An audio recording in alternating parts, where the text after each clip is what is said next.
सूर्य। 7 घोड़े खींचते हैं सूर्य रथ को। यह सभी ग्रहों का मुखिया है। सौर देवता आदित्यों में से एक कश्यप और उनकी पत्नियों में से एक अदिति के पुत्र।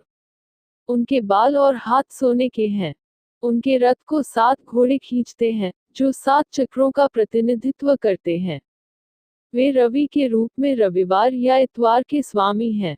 हिंदू पौराणिक कथाओं के अनुसार सूर्य की अधिक प्रसिद्ध संततियों में है शनि, सैटर्न, यम, मृत्यु के देवता, और कर्ण, महाभारत वाले।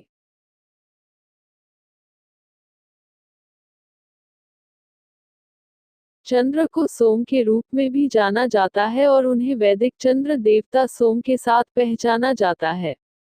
उन्हें जवान, सुंदर, गौर, द्विबाहु के रूप में वर्णित किया गया है और उनके हाथों में एक मुगदर और एक कमल रहता है। वे हर रात पूरे आकाश में अपना रथ चांद चलाते हैं, जिसे 10 सफेद घोड़े या मृग द्वारा खींचा जाता है। सोम के रूप में वे सोमवार के स्वामी हैं। वे सत्व गुण वाले हैं और मन, माता की रानी का प्रतिनिधित्व करते हैं।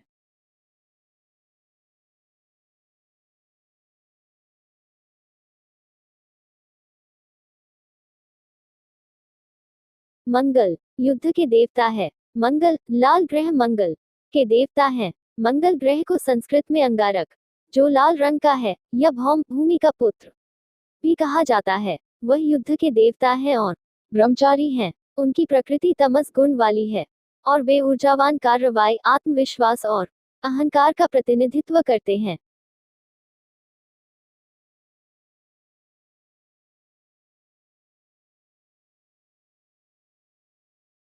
बुध एक पंख वाले शेर की सवारी है। बुध ग्रह का देवता है और चंद्र, चांद और तारा, तारक का पुत्र है।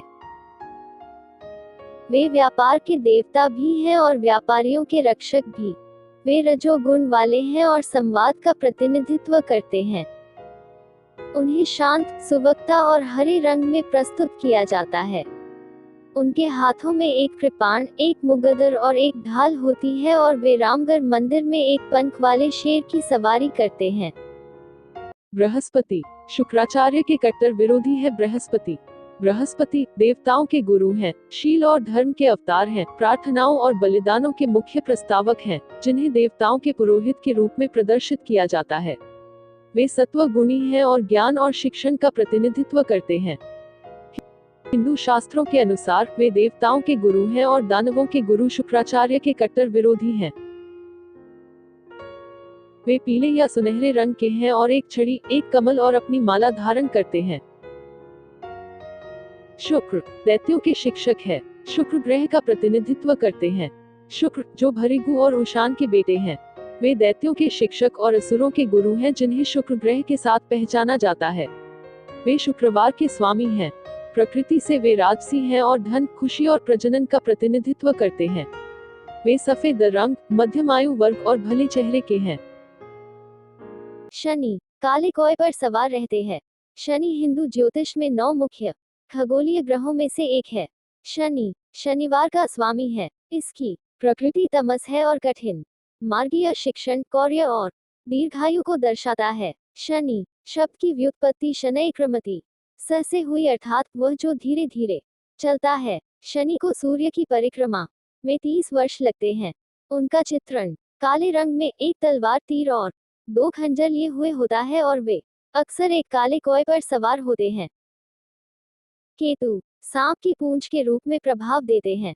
केतु को आमतौर पर एक छाया ग्रह के रूप में जाना जाता है। उसे राक्षस सांप की पूंछ के रूप में माना जाता है। माना जाता है कि मानव जीवन पर इसका एक जबरदस्त प्रभाव पड़ता है और पूरी सृष्टि पर भी। कुछ विशेष परिस्थितियों में यह किसी को प्रसिद्धि के शिखर पर पहुंचने में मदद करता है। वह प्रकृति में तमस है और पालौकिक प्रभावों का प्रतिनिधित्व करता है। राहु राक्षसी सांप का मुखिया है। राहु आरोही, उत्तर चंद्र आसंधी के देवता हैं। राहु राक्षसी सांप का मुखिया है, जो हिंदू शास्त्रों के अनुसार सूर्य या चंद्रमा को निगलते हुए ग्रहण को उत्पन्न करता है। चित्रकला में उन्हें एक ड्रैगन के रूप में दर्शाया गया है, जिसका कोई सर नहीं है और जो 8 काले घोड़ों द्वारा खींचे जाने वाले रथ पर सवार हैं। वह तमस असुर है। राहु काल को अशुभ माना जाता है।